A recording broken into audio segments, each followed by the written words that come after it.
weltare ɓiɓɓe fulɓe andu diine maɗa fedde heblo sukaɓe afrique weltare tv takkusana yoni to jaaɗula to monguela to guesela bamum soodi to wuuro seeno to dey charaka to seynimaji to winde jammi to seeno yela to bokkula to ngappugu to jokkudi ko on takkusan juula ha to galle elaja oumar de ha to galle alpha demba oumar sy to likseyba gural yere ko taari ɗum kala ene jeeya e gardini kabaruji men to leydi mauritanie eɗi wulla ela vérique ko ministre de l'équipement et des transport o waɗi jillu makko talata ɓenni ɗo visite de chantier ƴeewoyde kay golle ko fate e mahgol ɗiɗo pomuji ɗiɗi échangeur tawi ko hen goto tawe to carrefour madrid goɗɗo ne tawe to carrefour aisha kane mo ƴewto golle ɗe jarata to leydi sénégal to toon to tiwawona ko maternité tawateɗo ndera hôpital mama abdou aziz sy dabaka kañum tigui sumi cumo kulɓinigu to leydi mali e nder sukaɓe malinaɓe yinnoɓe kaya ƴettede aguisade wonde tigui koninkoɓe fadde ujunnaji ɗiɗi e mabɓe mbaɗama recalé woni tigui ilminama tawi ala ko ilmi ɗumen so wona tawede kay ƴiƴam mumen ne widdaka ko fati hutorade drogue ha joni to leydi mali coggu carburant ustama tigui à partir de aljuma hande o kala litere carburant ustama hen buuɗi sappo woni essence o e gasoil kala coggu noon ko fati e gaz prix mum koto heddodo koto wonno tan heddi kedde afrique ma en ketto musidɗo men alassane oumar mbocc habaruji men joolam jaɓeri ma en jubbu seeɗa guerre hakkude israël e liban jen ha toon to leydi allemagne e to leydi pakistan bisimilla moon e ketki hotodirte joni joni piren pacciren.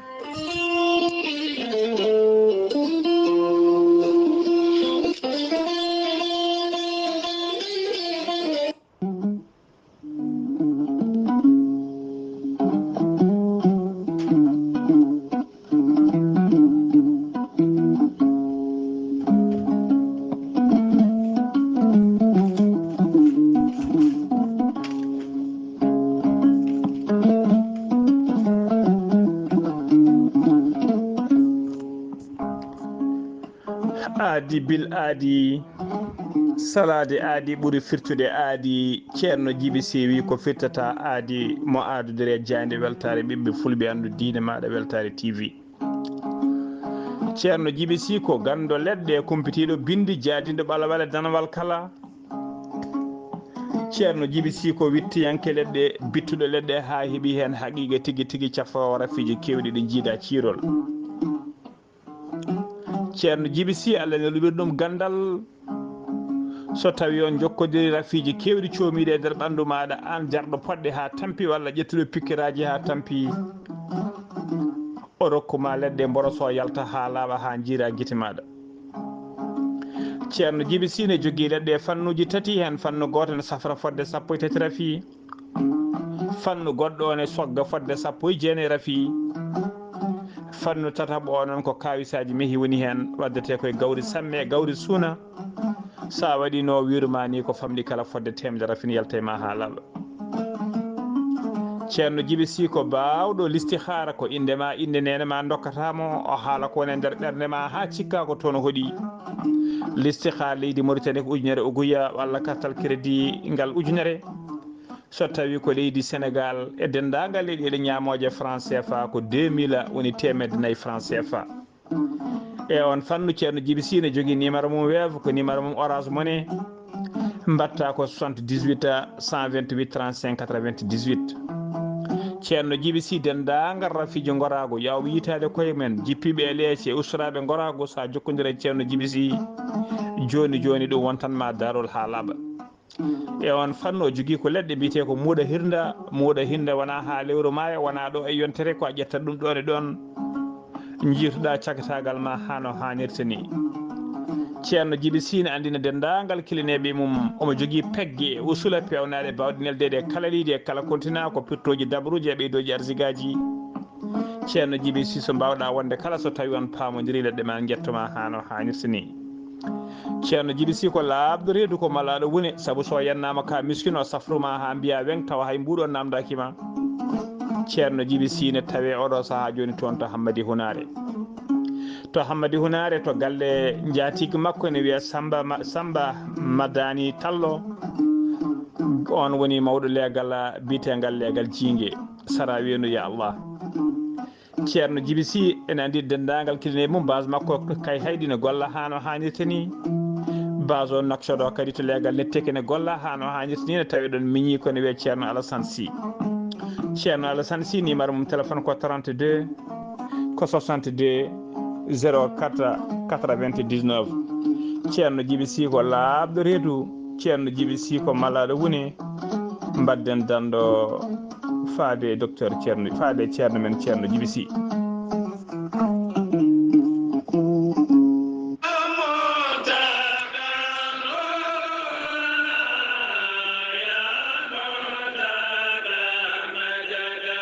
Dara moderne de l'excellence Alhaji Seydou Nourou Tall e gardogola ceerno Makki Muntaga Tall kame ceerno Seydou Nourou Tall imam juma mawɗo mo Cheikh Omarul Foutiyou Tall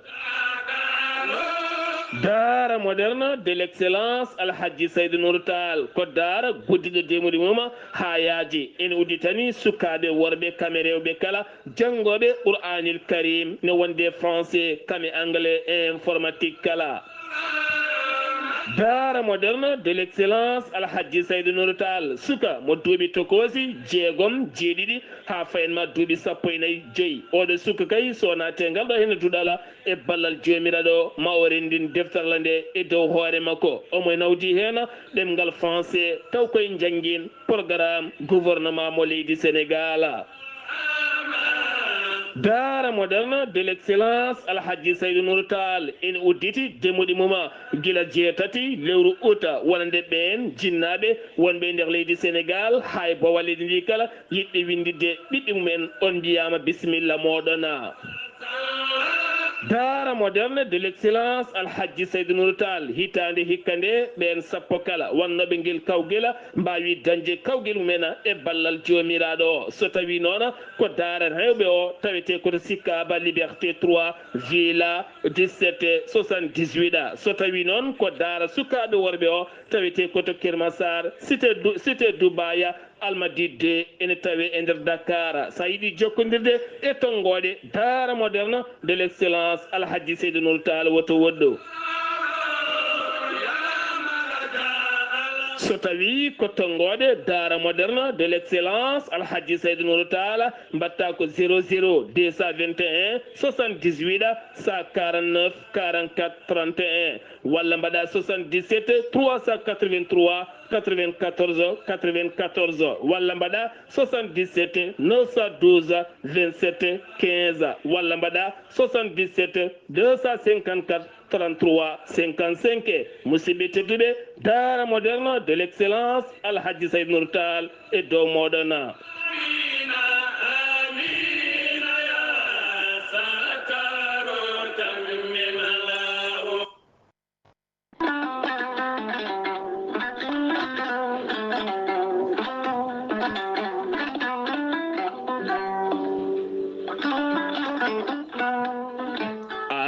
jambitowo ɓandu musoru ɓandu jaaɗoru ɓandu wuloru koyɗe musoje koppi musoji keeceji musoje AVC cardiaque moƴƴiyam dogata e ɗaɗi muɗuma donkuɗo yaade juma e jama e jokkoyde enɗam kala holko jokkodirta koye gorel te heeɓe hutortoɓe ɗum jokkodiri e gorel te kolliti oɗo saaha koɓe jambitanno duuɓe kitale kala ɓe mbi'i alhamdulillah gorel te ko kawisaji mawɗi ko haa ko iwru ko tokkoridi nooro ari ko wallude e safrude ha moni kala yiito hen hoore muɗuma gorel te a ittat ko jamireɗa mbaɗa e ndiyam gulɗam aɗa yara aɗa yiito hen cellal ɓandu maɗa ala effet ala rewam ala haydara ko haako tan wocca ko fewna ha feewi aɗa yara ene lawƴa kala ñabbuji gonnoɗe nder ɓandu maɗa an jiɗɗo jokkodirde e tongoɗe gorel te walla ni site gorel te janggana hoore maɗa ko jangta e gorel te jahata koto internet a tappa toon www.gorelte.com joni jiya toon ko safrata e ñabboji cuɗotoɗe balli kala so tawi noon ko tongoɗe gorelte jiɗɗa hebde gonɗa koye nder leydi Mauritanie jokkodirta koye Adama Niang ɓuurandirede Boy Nasa on noon mbatta ko 47 85 20 96 walla so tawi koto sehil baabi gonɗa e ko taari ɗum kala jokkodirta koye Elimane Ndiaye 46 57 85 92 so tawi gonɗa koto kay hayɗi e ko taari ɗum kala jokkodirta koye Acca Keɓe 46 46 48 86 walla so tawi koto Nouadhibou gonɗa jokkodirta koye Seyni Niass mbatta ko 46 53 52 43 so tawi gonɗa koto États-Unis d'Amérique jokkodirta koye Abou Sow Kawral Fouta Business +1 34 77 01 56 77 so tawi gonɗa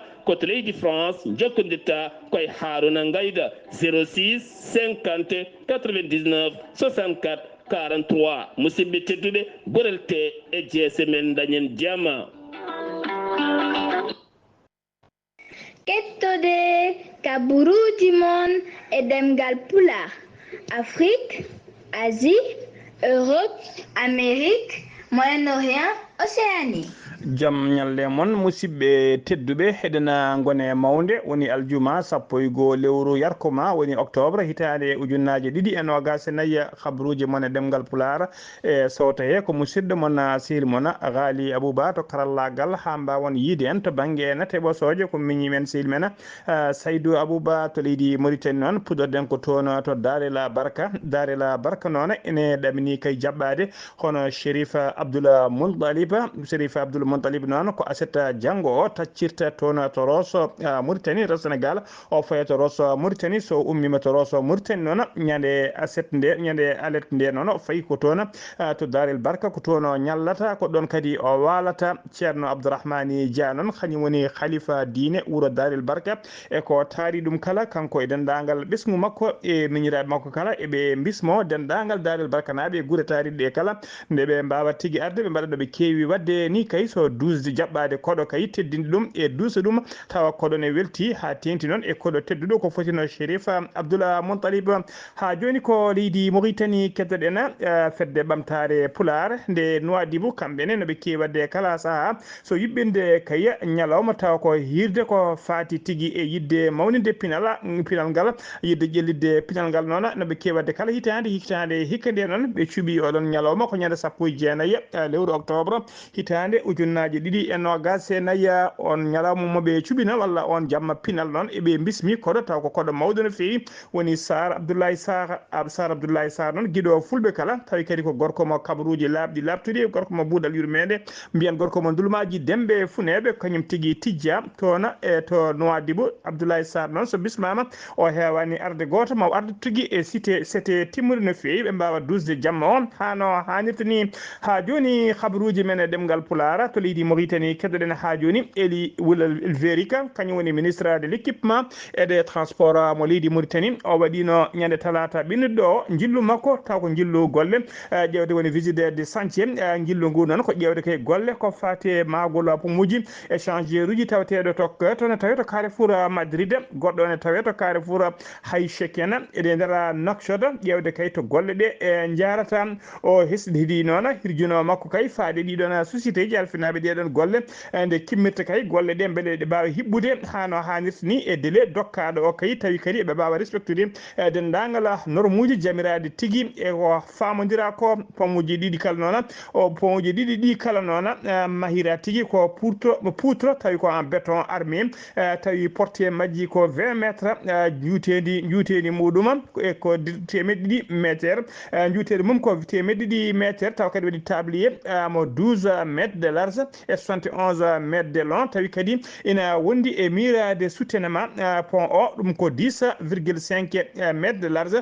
tawi kadi ina waɗi ko wiyete chaussée mawɗo no fewi on chaussée noon tawa kadi waɗete hen ko paveji ene holliri noon wonde kay ɗoftimo e nguɗon jillu noon e ɗiɗon visite aji ɗoftimo hen hono gouverneur mo Nouakchott banggue hirnangue wondude autorité ji sécurité administrative hewɓe tawteɓe nder Nouakchott ha joni ko leydi Mauritanie keɗen gendarmerie nationale waɗino alkamisa hanki o sappo lewru octobre defeere blogueur mauritanajo blogueur goto mauritanajo biteɗo Abdourahmane Wula weddadi voilà noon defeere noon ko yesso parquet général près du tribunal de Nouakchott Ouest ko nangganoɗo noon oɗo saaha kala tawi kadi o nanguirno ko wadde kay windande makko kay hello makko Facebook omo ñiŋa hen o ñiŋino hen gendarme ɓe tawateɓe to poste taw ko poste natirde hakkude Mauritanie e Nouadhibou o hollirino tigui ɓeɗon gendarme ɓe ɗe jogui dawaɗi mumen noon kañumen foof contrôle mumen dawaɗi mum mbawano yitude drogue aji kewɗi taccoji e kala saaha oɗon poste o waɗino haalande kadi haalde ko fati famille witeɓe e hel Cheikh Aya en onde kadi o hollirino wonde ngaluji joguiɗi kay o haalino ko fati ɗiɗon ngaluji o haali hen haaluji ko ɓen portunomo plainte e oɗo saaha joni mbiɗen o waɗama tigui yesso defeere yesso parquet ha joni ko leydi Mauritanie keɗoɗon kinnoros Tazias ko société o gotoɗo kanŋe nder leydi Mauritanie ɓe kolliri tigui wonde ɓe pecciri kituji scolaire kewɗi no fewi e nder région de Inchiri ha toon to Dakhlet Nouadhibou ɓe kolliri noon ko ujunnaje 2,5 capanɗe 5 kit ɗum woni taw ko kit scolaire woni ko ɓe pecciri e nder Inchiri ha toon to Nouadhibou tawi kay koye mbaji rentré année scolaire 2024-2025 yidde mabɓe noon ko ɗoftude élève ji ɗi kay e wallude jinnaɓe sukaɓe élève aji ñatoɓe école kay janggoɓe ɗiɗon école aji e beele kay rentré woni natirde hikka nde ene mbawa tigui hoybitan ɗumen hano hannirtini Tazias ɗon yidde mum kay ko wallude ɓe wallude kay yidde mum kay ko wallude kay diwanuji toɓe tawete kala saaha wallodirde e ɗiɗon ɓesguji ballal ngal noon ko kayyeji ɗiɗon kittuji scolaire noon tawi hen kayyeji wondude bikuji e cartable uji wondude crayon ngaji e gueɗe kewɗe goɗɗe tawi kadi ko gueɗe ɗe sukaɓe ɓurata hattojinde e nder école aji Tazias kadi holliri wonde kay eɓe pecciri toon ujunnaje 360 teni scolaire wonande kay taw ko tini sukaɓe rewɓe eɓe sukaɓe worɓe kala Tazias noɗo kadi 250 table banc faade kay e école aji primaire to Chami e to Nouadhibou kala ha joni habaruji men ɗemngal pulaar sen ummima to leydi Mauritanie ko to leydi Sénégal paɗen gonnoɗo directeur général de l'agence pour le développement et de l'encadrement des petites et moyennes entreprises woni catala bitengal ADPME biteɗo Idrissa Diabira noon ko kañum ari kañum arno ha to aéroport Blaise Diagne de Dakar yinnode kay ƴettude lana mum ndiwo ko yaade toon to Nairobi lamorgo leydi Kenya ko ɗon tigui o haɗa ƴettude lana makko ɓe kalani noon mande ɗum honno kanko Idrissa Diabira noon o addinoma catala bitengal mbiɗen ADPME fodde duuɓi jeeɗiɗi woni saabu kay guila 2017 ha 2024 kanko wonno directeur général ngal ɗon catal kanko Idrissa Diabira noon koye jaggue mawɗe no fewi o jeeya kay e laamu saaha laamu Macky Sall hay sinno kay o meeɗani wonde ministre omo jeeyano kam e gembinoɓe tigui ha tiiɗi darino dowru men ponno ha Macky Sall wawi arde toon tigui e to galle lamorgo toon o hollirama kadi o wonino conseiller spécial Aminata Touré ko adi Idrissa Diabira noon ina haade ƴettude lana mum diwaka yaade caggal leydi ko ministre uji ɗiɗi goɗɗi des anciens ministres woni wonnoɓe ɗiɗo ministre uji e goto taw ko gonnoɗo directeur général ko kañumen kaɗano kay ƴettude lana mumen diwaka e oɗo saaha joni yidde laamu jooɗi ngu laamu Sénégal ngu e oɗo saaha joni ko hadde dendagal cadre uji walla wonnoɓe ministre uji wa directeur uji kay e laamu kingu kamɓe kala hadde ɓe yaltude leydi ndi saabu kay gueɗe kewɗe ko tuma e mabɓe ha enquête gasa ha laaɓa ha joni ko leydi Sénégal keɗoɗen to maternité hôpital Mam Abdou Aziz Sy Dabakh mo Tivaouane ko cuumo waɗi toon ine sikka noon ko court circuit kañuma saabi nguɗona cuumu golle toon noon dartinoma wadde golle ɗe noon dartinoma kay waktuji seeɗa tawi kadi ko antirnoɓe toon ɓe mbawi kañumen kala egguinede ha laaɓi ɓe nawata hôpital régional Amadou Sakira jeeguena mo Thiès ko alkamisa hanki o noon sappo lewru yarkomaa sanga 13h woni 1h ñalawma ko noon tigui tina cuumu ngu noon ummori koye bureau tawa koye bureau gynécologue goto kadi nde cuumu ngu mingodere bureau makko to teskama e ngana sanga kanko tawano ko o dawano oɗona ñalawma kono noon teskama sapeur pompier en mbawi tigui notitade hen ko ɓuuri yawde e yaccade ɓe mbawi ñifde cuumu ngu hano hannirti maternité noon maternité hôpital Abdoul Aziz Sy Dabakh mo Tivaouane ko maternité kewɗo fayida no fewi saabu ko famdi kala ñalawma fodde 35 rewɓe ene jibina toon ha joni ko leydi Sénégal keddoɗen jiggoya Diop noon yehino alkamisa hanki o nototoyade lawol makko ɗiɗo bol ko fate convocation parnoɗo e makko toon to diga woni division d' investigation criminelle ene wayno tiɗigui o nanggama ni saabu kayɓe cokkimo o wali toon ɓe mbaɗimo toon e mbadi garde à vue ko kanko wonno noon directrice générale de la promotion de l' économie sociale et de la solidaire koye mawɓe APR woni alliance pour la république landa ka Macky Sall tafno koye mawɓe landa ka o jeeya hande foof noon hande noon o foti dara aljuma hande o foti darade yesso procureur ko tuma noon omo dirtini e koppereje ne qime ha 3 millions tawa ko franc CFA ha joni ko leydi Sénégal keddoɗen gouvernement mo leydi Sénégal e gardugol Ousmane Sonko ɓe udditi enquête mabɓe ko fati kay e contrat taw ko contrat d'armement woni tigui coodgol kaɓɓirɗe woni petelaji e kurimumen ko yadata hen on armement noon on contrat noon jaaru mum ene qime ha kene ɓuura 7 milliards taw ko franc CFA contrat noon mbiɗen ko coodgol armuji tawi jaaru muɗum mbiɗen ko 7 kene ɓuura 7 milliards taw ko franc CFA so tawi koye haalisa euro ko 120 millions taw ko haalisa euro tawi kadi ko contrat cifanoɗo e saaha laamu Macky Sall on contrat noon ko yinnode kay ɓeydude ko fate hattani e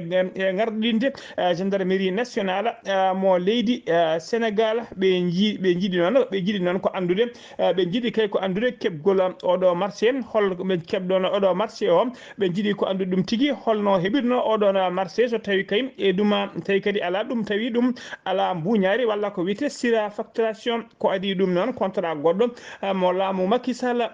wi Macky Sall sifno tawi kadi on kombo mbiyata ɗum secret défense justifie de marché oɗon on marché d'armement tawi on sifodirno ɗum ko société goto tawi ardi société o ko joom ngaalu nigérienajo goto biyeteɗo Petit Boubé on noon wonno on contrat wonno ko en 2022 contrat on ene qime ha 7 milliards taw ko haalisa dollar ko on haalis noon codanoɗo ɗiɗon armuji e munition kewɗi no fewi ɗum noon livreno ko toon to ministère de l' environnement on contrat kadi ina heewi sikki sakkaji laamu kesu ngu noon nana daari kay yurnitade dendagal contrat ji ɗi laamu Macky Sall sifno ha tengti noon e contrat ji taw ko ɓutti kewɗi haalis ha joni ko leydi Sénégal keɗoɗen Barthélémy Dias ko fate ena wonata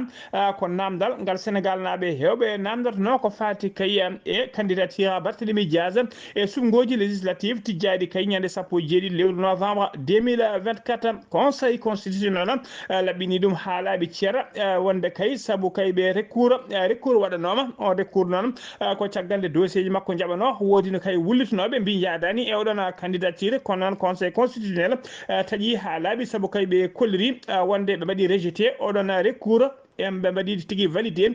participation Barthélémy Dias e ɗiɗon sungoji wonande kay tedde liste tawi ko coalition biteɗo Samsa Kandu e oɗo saaha joni kanko Barthélémy Dias natti sikki natti Mataw wonti Matam e kuɓeji mum saabu kay ko jeeteɗo e ɗiɗon sungoji ha joni ko leydi Sénégal keddoɗen jeeyan ha toon to Saraya no département mo Saraya ene tawe nder région mo Kédougou ene tawe to banggue wargo ɓaji funnague leydi Sénégal oɗo saaha kala noon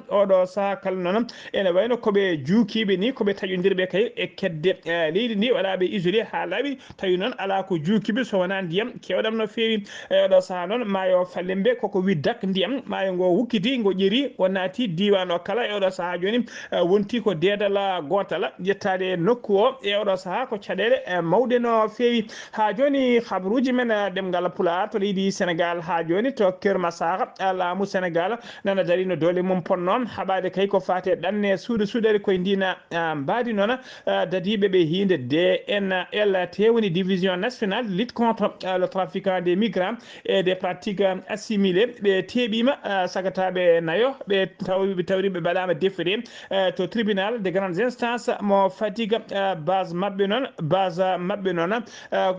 noon ko base mabɓe tawateɗo base catalngal tawateɗo to Karanga kañumen tigui jiiti oɗon réseau mawɗo no fewi tawi ko convoyeur uji nawannoɓe yimɓe e ɗanne suudayru hen goto noon biteɗo yette Sar ko on woni cerveau woni tigui mawɗo waɗannoɓe oɗon trafic e oɗo saaha joni o wiyama teeɓa e nder teɓande kadi ɓe tawrama ɓe jogui fodde million ngaji 2,4 millions francs CFA woni ko tawa e juuɗe mabɓe ɗina haalisaji noon ɗi haalisaji ɗiɓe kemno e ɓen waɗannoɓe ɗanne suudaru e nder ɓen naggaɓe noon e tawe hen kadi ceernajo goto ha joni ko leydi hawmumen leydi Sénégal koto leydi Mali paadena to leydi Mali sukaɓe leydi Mali ina kutaskama tigui ne kutoro drogo no kutoro docto ene hulɓini no fewi oɗo saaha joni ene hulɓini no fewi e oɗo saaha jinnaɓe hewɓe koko kay gandi e sukaɓe mum e nder concours aji yinnode wadde kay recrutement sagataɓe kay e nder armée leydi Mali rapport médical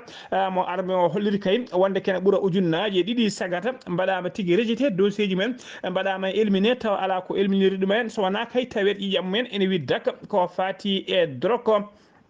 e ɗum noon eɗum hulɓini kay e oɗo saaha saabu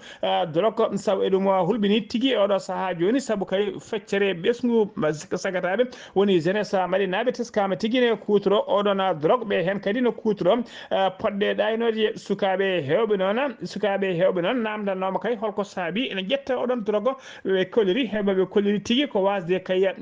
gollade woni tigui chômage walla tigui pauvreté woni basal e gueɗe baɗe noon ko kañumen addantu kadi ɗum addantu ɗumen ƴettude oɗon drogue ha joni ko leydi Mali keddoɗen 190 sagata tawi ko ɗanniyankoɓe malinaɓe won wurnoɓe toon to Maroc ha to Tunisie kala gartirama toon to Bamako lamorgo leydi mabɓe ko ministre mabɓe kalfinaɗo ko fate wurɓe malinaɓe wurɓe caggal leydi kañum ari jaɓɓaɗeɓe to boowal président Modibo Keita ngal Bamako ɓe gartirano noon ko guila ñande 1 e ñande 2 lewru octobre no gonnen ɗum e nder ɓen 190 hen 150 gonno ko toon to Maroc no gas jeegomo heddiɓe gurno ko to Tunisie kamɓe kala noon haɓe gartirama e nder Bamako lamorgo leydi mabɓe ha joni ko leydi Mali keddoɗen leydi tati renduɓe catala bitengal AES woni tigui alliance des états du Sahel ɗen leydi tati woni leydi Mali leydi Niger wondude leydi Burkina Faso tawi kadi eɓe gondi e gollediɗo mabɓe woni leydi Russie eɓe ɗamini tigui yuɓɓinde édition taw ko championnat première édition ko fate taekwondo on première édition noon ko ñande 15 e ñande 16 lewru novembre dartono ɗum oɗon première édition noon jabɓuɗo ɗum tigui ko Mali kañuma Bamako Mali kañum jabboto oɗon première édition mbiɗen taw ko leyɗe Sahel woni tigui leyɗe état alliance des états du Sahel woni leydi Mali leydi Niger leydi Burkina Faso tawi kadi ne wondi e athlète uji ɓen jeeɓe toon to leydi Russie yini kabaru on noon ko ministre mabɓe kalfinaɗo ko fate fade coftal ɓalli hono Abdoula Karim Fomba ha joni ko leydi Mali keddoɗen alkamisa hanki o sappo lewru octobre 2024 commission de suivi du mécanisme de taxation de l'office malien des produits pétroliers ɓe joɗinoma batu mabɓe ɓe kawri e nder batu ngu noon wonde à partir de aljuma hande sappo e 1 lewru octobre coggu carburant ene uste e nder jokoli leydi Mali kala essence e gasoil kala ene uste hen carburant hen kala litre mum ne uste 50 francs woni busɗi sappo kono noon ɓe kolliri noon e nder jonde he ɓe kawri kay ko coggu bitan gaz woni gaz defirɗo coggu o ene heddo tan to heddinoɗo ɓeydaki kono ustaki kadi so tawi noon ko super litre super wonno ko 850 oɗo saaha joni wonta watti 800 so tawi ko noon ko gasoil litre mum wonno ko 800 wattama e oɗo saaha joni 750 on paami litre kala no mbiɗen ni ustama 50 francs ha joni habruji men ɗemgal pulaar kedde Afrique ala no mbatten so wona jabɓuɗen musidɗo men sehil men Alassane Oumar Mbodj gorko mo Saron Dogo. Alassane Oumar Mbodj a salminama juuram. en calmitima Ghalii Abuu Bah calmini dendagal hettiyankoɓe Ayawo TV habaruji men ɓurɗi tengdude e ñalawma hande o puɗɗen ko leydi hono Mali ene waytode ha hande ko procès ko fati e lana ndiwowa ka IBK sonno toon waɗi hono caɗele no fewi ha ni waɗi hono procès uddita toon guila nogas e nayyi lewru hono septembre ene wayno dey e oɗo saaha noon ɓe mbi wonde ko guila e faggudu ndu ha ni ɗin koppareje baɗaɗe hen ɗe ene wayno oɗo procès noon ene wayno ɓe mbawi kay wono uddude ɗum e oɗo saaha ɓe mbawi kono dartinde ɗum fodde noon ɓe mbi wonde ma 350 hono milliard taw kalis franc CFA wawi hono borjinede e kaɗo hono lana hono on diɓawa cadda ko toɓoji e ilam foof rendi toon hani e nder lamorgo jamena ko wonɓe de ɓe goni koye ndiyam ene wayno boli wayno laabi ɗi foof ko ndiyam woni hen ɗum noon e oɗo saaha de e leydi ndi ene wone e caɗele no fewi ɓe mbi noon e ɗen balɗe garoje ene wayno kadi aɓe ɗamini ma toɓo ngo kay wawde kadi kono ɓeydade no fewi gana toon ko syndicat ji tati tawa ko asannoɓe kañƴe ko ɓenno ponno yewde junngo mumen juuɗe mumen e ñalawma noon hanke o ɓe mbawi hono yewtude e laamu ngu gam ƴewde e matte kay maɓe nandire ene wayno nandiral kay heɓama hen ko ɗum noon waɗi noon hofgo juuɗo juuɗe ngo hayti hono wadde toon to RDC Congo ene wayno de ko oɗo biyeteɗo hono Johan Borgstam kanko de ko nonnoɗo Union européenne kanko toon arno toon e nder leydi ndi ɗum noon toon ko wiyete grand lac ko ene wayno o gasni jillu makko toon e oɗo saaha an fonno yindirde noon e gardiɗo hono leydi hono Félix Tshisekedi ɓe mbawa hono yewtude kono noon ɓe dañani hono jirdirde ma waw ɓennude jillu makko toon to Rwanda. Ghalii Abuu Bah ko ɗum dey keɓnoɗen tongude e ñalawma hande o taw wonno koye dande musidɗo moon Alassane Oumar Mbodj gam weltare Ayawo TV. Alassane Oumar Mbodj golle ma jooɗi peewi ko an uddi kabaruji men e nder dongre Afrique takkusana juulama ha to galle ceerno Abdourahmani Dia to PK 8 Nouakchott ko on takkusan juula ha to galle ceerno Amadou Tidiane Alpha Mamadou Siley Ba to Kayaydi e ko taari ɗum kala kabaruji men joolam jaɓɓeri koto leydi Liban paɗen armée leydi Israël hano jokki tigui bombardement mum to banlieue Beyrouth lamorgo leydi ndi ha to worgo leydi ndi kala ɓe kolliri noon ko ɓe kolliri noon kamɓe ɓe l'armée Israël ɓe kolliri tigui kamɓe ko Hezbollah tan woni moɓe kaɓoto aljuma hanki o noon ɓe mbaɗi bombardement ji ɗiɗi kulɓiniɗi no fewi e nder hakkude lamorgo leydi ndi woni hakkude Beyrouth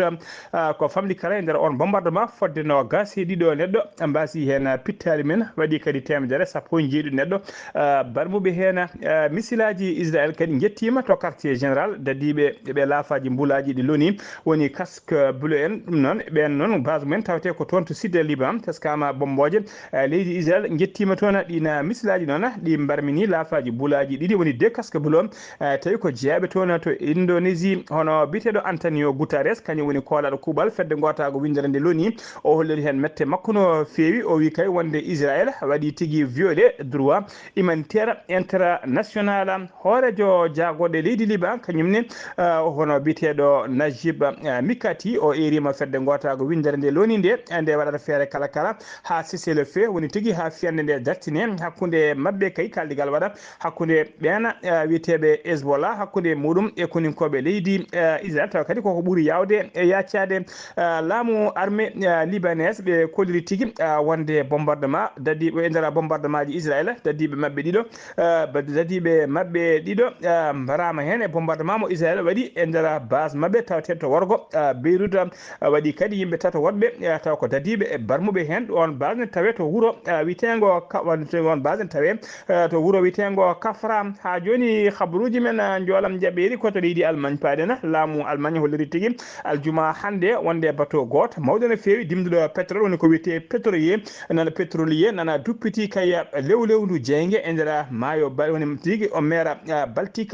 ɗum noon e koto port wuuro witego Rostock e nder leydi Allemagne ɓe kolliri équipage bateau o ko sagataɓe jeeɗiɗo gonno e oɗon bateau pétrolier kamɓe jeeɗiɗo kala noon ɓe dandama e oɗo saaha ɓe ittama e nder kaɗon bateau eɓe kiisi hay goto mabɓe mayani hay goto mabɓe gañaki bateau o noon nan ruppito jeygue bateau wiyete ko annika ko drapeau leydi Allemagne kañum tigui woni ko weɗato e dow makka e ka rimdi noon e oɗo saaha mako sumi e ko rimdi 650 tonnes taw ko pétrole koto leydi Pakistan paaɗena ko jangu musgo waɗi e nder mina taw ko mina charbon toon to wuuro witego Baluchistan jamma alkamisa hankine wiyata aljuma hande Baluchistan noon ko province tawateɗo to banggue Worgo ɓaajo funnague e leydi Pakistan jangu ngu noon waɗi ko famɗi kala yimɓe nogas wasɓe hen pittari men ko sagataɓe joguiɓe ha teddi noon arɓe en civil ɓe ganditaka ko hakkude 35 e 45 e 54 sagata kañumen gaari ne joguiti ha teddi en jogui petelaji men heddine dosa kuure condi e ɓen taw ko gollotoɓe e nder oɗon mina fodde 30 minutes eɓe dosa kuure condi ɓe dartinaki caggal ɗum noon ko ɗon ɓe juuti ɗum jeehi caggal mabɓe ɗon tigui ɓe jeehi laabi mabɓe ɓe goppi caggal mabɓe jibaji kewɗi no fewi musidɓe tedduɓe gasi ha laaɓi ceerno ko ɗum ɗo wonno komin tonga noon habaruji mon e ɗemgal pulaar e sawta he ko musidɗo moon sehil moon Ghalii Abuu Bah to karallagal ha mbawon yiide hen to banggue neto ɓasoje ko miñi men sehil men Saydou Abou Bah so tawi ko roɓiɗo Afrique ko musidɗo men Alassane Oumar Bocco ketkimalaki jaam yo jaam Allah jogomi jogo on.